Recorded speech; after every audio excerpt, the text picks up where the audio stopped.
title of the talk was Psychoactive Probiotics. And that is what I'm going to be talking about, but I'm also going to be putting it in a context, a much wider context of very much the kind of thing Nicky's just been talking about, so the interconnected nature of the whole of life.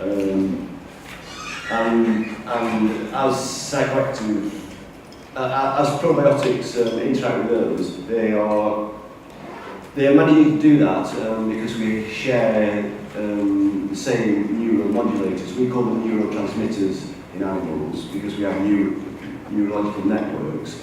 But in plants and fungi, these same chemicals, such as dopamine, serotonin, norepinephrine, all the kind of ones we're familiar with, and probably a whole range of them, are common to all life throughout different kingdoms.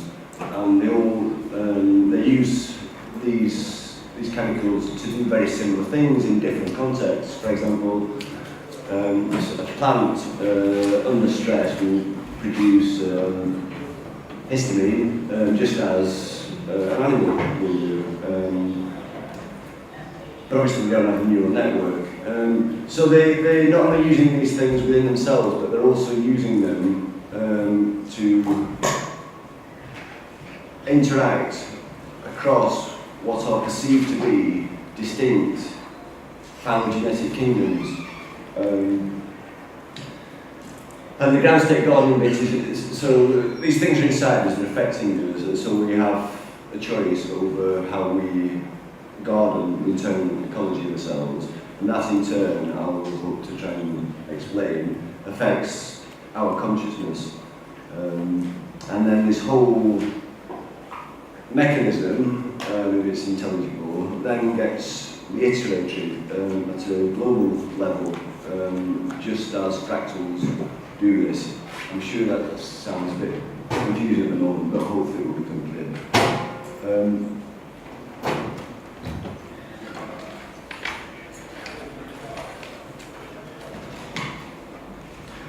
I should say a little bit about myself to begin with. So I was kind of involved in the Exploring Consciousness conference in Bath in 2004. Before that, I spent 7 summers doing Salvian and to people at festivals. And then 7 years after the Bath conference, I've been working in psychiatry, mainstream psychiatry as a healthcare assistant.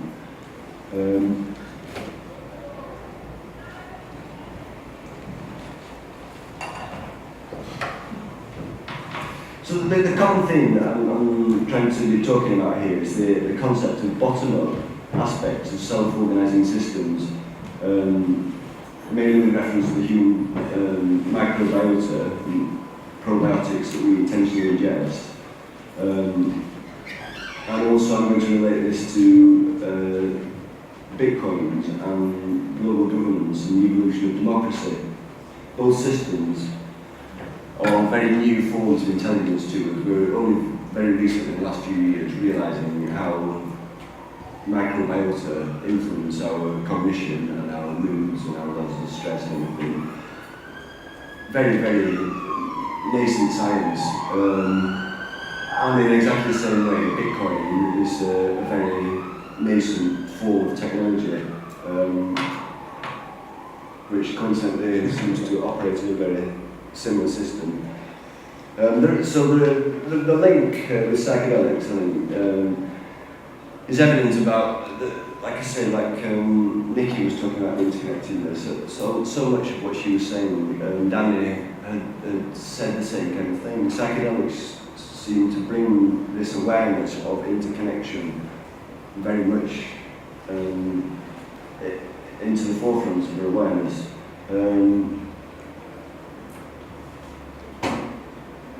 And the ecology is a very basic common meaning within psychedelics culture. Some aspects of psychedelic awareness seem to focus attention on the other in whatever form that is, often with high emotional charge in an appreciative way. And the connections between us and the blurring or expansion of the concept of self. So an interest in self-organising systems and interactive information seems to follow out of this direct experience of connection with life. And a recognition also of our place in that and the systems within ourselves as well. So the ecology both on the outside and on the inside.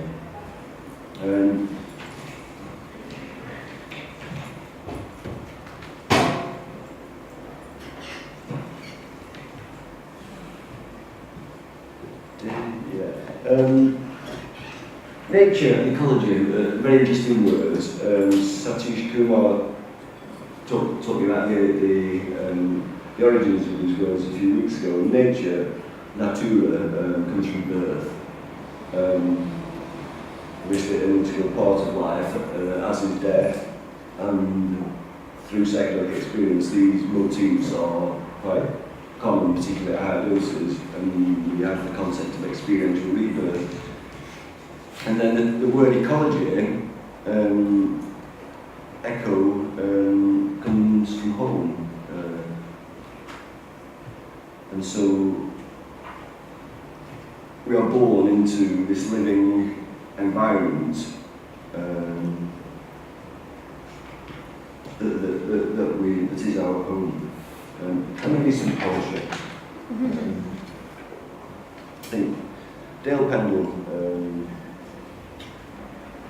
expressed this kind of connection very well. This is called Hecate's Garden. I'll read all of it even though I don't understand every word of it. Love and strife, and Pericles said, an ivory canine or the peacock's tail, natural selection and sexual selection, Hecate's garden, enchanted garden. She who birthed the vine, Trioditis, the meeting of 3 roads. Angel messengers, terpenes and alkaloids, serotonin receptors on platelets, like olfactory sensing on protozoa. Pheromones, salts and oils. Smell is the first of the senses. Some messages get misdelivered, the names of the addresses spelt so similarly. Come close, stay away, I love you, eat me and die.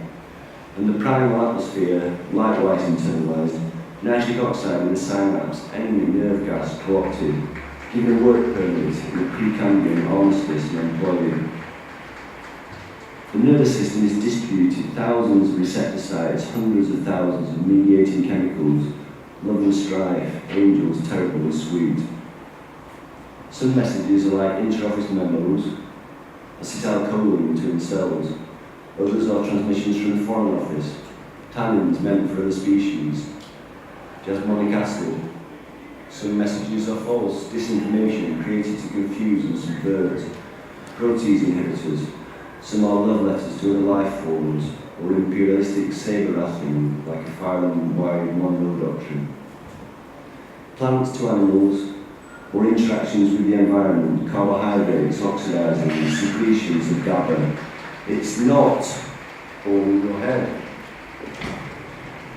The brain, in that bottle of formaldehyde, is not all there. Look closely and you'll see it has been severed. The real brain extends to fingertips, to genital surfaces, across synapses, through capillaries, veins, neuroreceptors lining the gut, coupling platelets carried by messengers through the skin pores, or inhaled, or ingested, or excreted. Winds and ocean currents are intersynaptic fluids. This, your own brain, puzzling with state transitions, energy captured through electron transport chains in green chloroplasts, and photons radiated 93 million miles away in a great star itself interacting and resonating with cosmic fields and galaxies. And that's just the brain, that's the mind.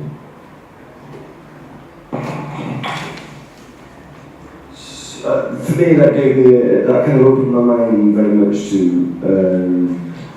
ways of thinking about our connections and relations to the rest of life. But I should return.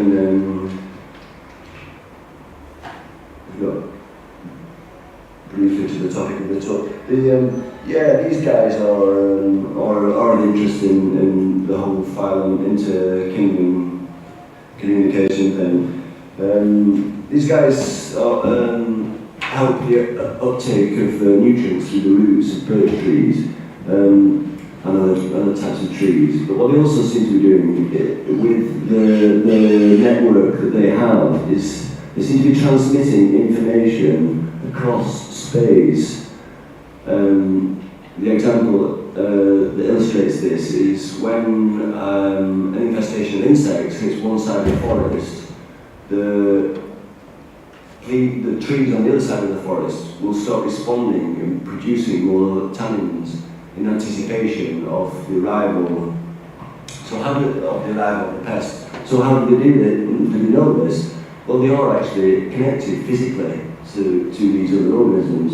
So the hypothesis is that potentially information being transmitted from the plants through the mycelium and back to the plants, the other plants that they have a symbiotic relationship with. And just like microbacteria in our gut are secreting these common neuromodulators, what we call neurotransmitters, mushrooms and the trees share the same things. So they appear also to be using this language in beneficial ways to help each other and to communicate across perceived phylogenetic kingdoms.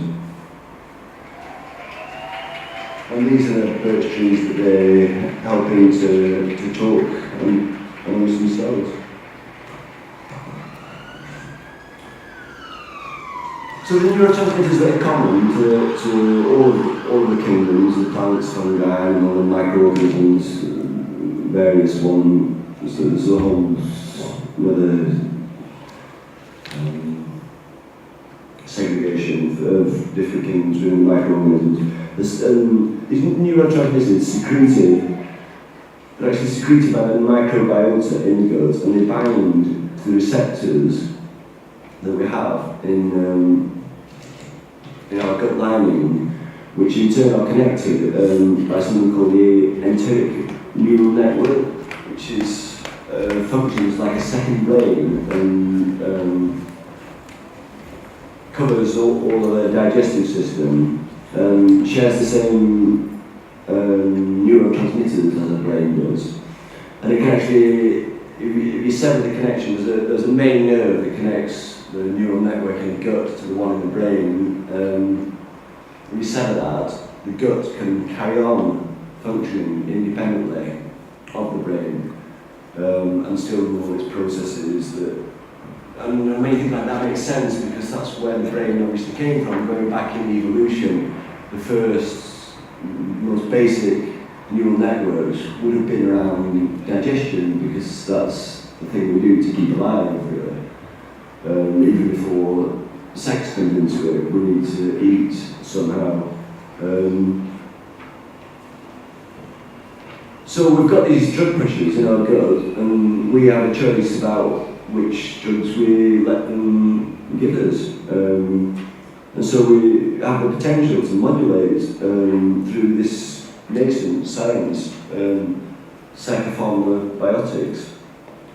And it's going to potentially exploring long-term relationships with various microbiotic cultures and combinations of them, and their associated experiential ground states.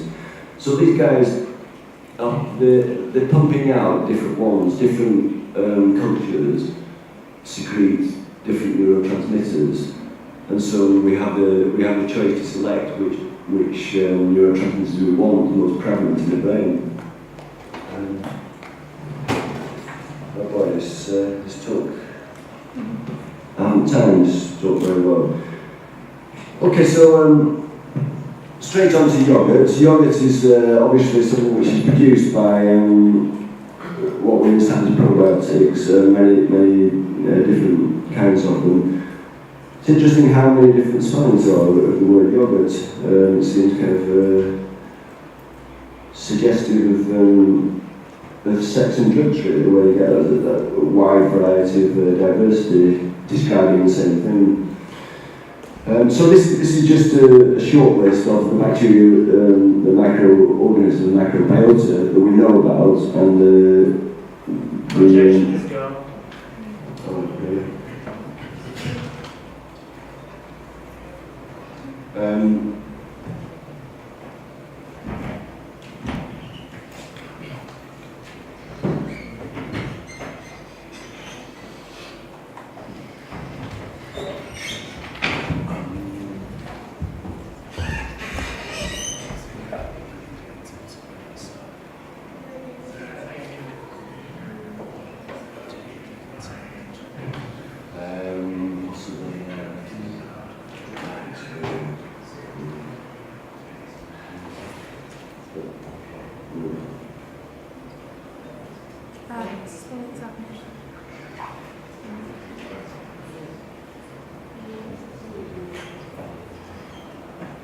It wasn't like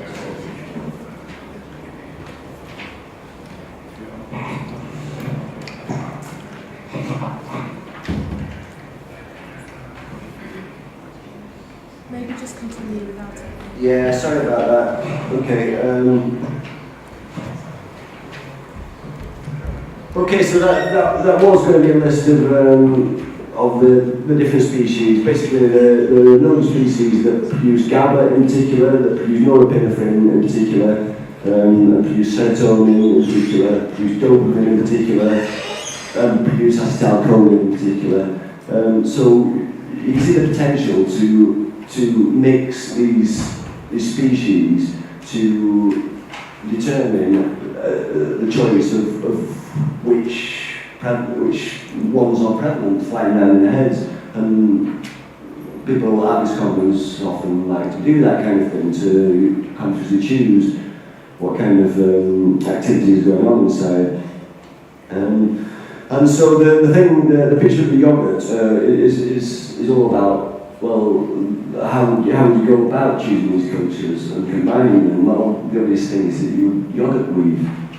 You would take different forms of yogurt and you would combine them. And I love this concept of yogurt weaving because it describes the whole way of how we describe, of how we understand reality.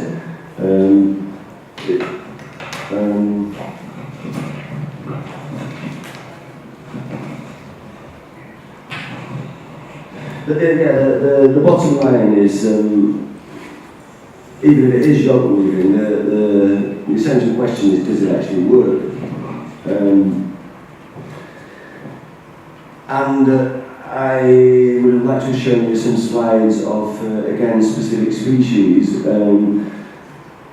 Lactobacillus rhamnosus, there's been some groundbreaking work in Cork University by John Cryan in the last few years, where he's shown that ingestion of this particular culture regulates emotional behaviour and central GABA receptor expression in the mouse via the vagus nerve, which connects the neural network to the brain. GABA is the main CNS inhibitor and neurotransmitter and significantly involved in many physiological and psychological processes. And alterations in it are often implicated in anxiety and depression. Induced region-dependent alterations in GABA were noted after feeding the mice that ate the yogurt and the ones that didn't. So the eating of the yogurt is actually changing the neurogenesis and the neuroanatomy of the brain, as well as altering the levels of neurotransmitters that are inside there. There are microbacterium vaccae. This is a culture which produces serotonin. And this has actually been used. It was observed in an experimental treatment for tuberculosis. They were injecting people with this microorganism as an inoculation, and the doctor was conducting this experiment noticed not only that, sorry, it was lung cancer, not tuberculosis. Not only was there improvement in the patient's symptoms of cancer, but also improvement in the emotional health, vitality and general cognitive function of the patients. And so a couple of people, there was a guy in Bristol University and a couple of women somewhere in the States have used this bacterium to demonstrate reduced anxiety in mice, and stress in mice, and then the controls and the bacteria in mice will be observed to behave in different ways. One of the ways they do it is they just observe how much a mouse will walk around the room. And essentially, actually I'm referring back now to the GABA receptor agonist, where what they observed in the mice was identical to what they would have expected had they given them benzodiazepines, and effectively that means the mice become more disinhibited and spend more time walking around the room that they're inside rather than otherwise they would tend to be a lot more cautious and just explore the perimeter of the room. Okay, well, I don't think I'm going to be able to really convey. I think I have to abandon my plans of how I wanted to extend this talk because I haven't judged the time very well. So I think I'm just going to leave it at this point and not talk about the facts or reiteration on a planetary level. Very briefly, the idea is that we are comparable to microbiota, and we interact with each other in a system which has a lot of similarities to the way that the microbiota in us affect our conscious awareness. We do this communication between the cells through many different symbols. And one of the simplest and most powerful symbols is actually money. And the way that symbol is transmitted between us at the moment is done so in a context of a financial system which is directed by centralized points of economic power.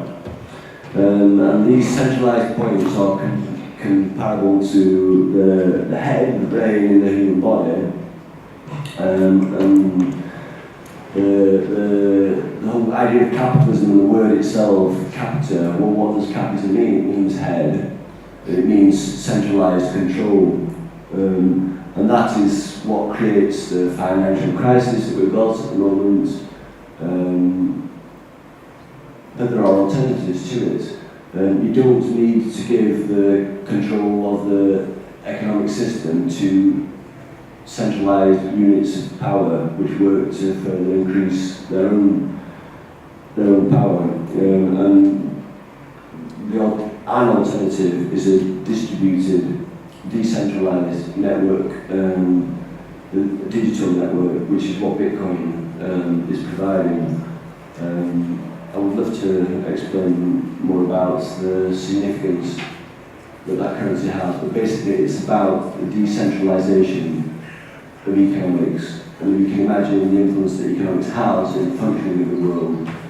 The decentralization of it could be comparable to the printing press, even more so than the internet, because the printing press spread literacy, and Bitcoin has the same potential as it gradually becomes understood and incorporated, if it does work, to spread socio-economic literacy. Thanks.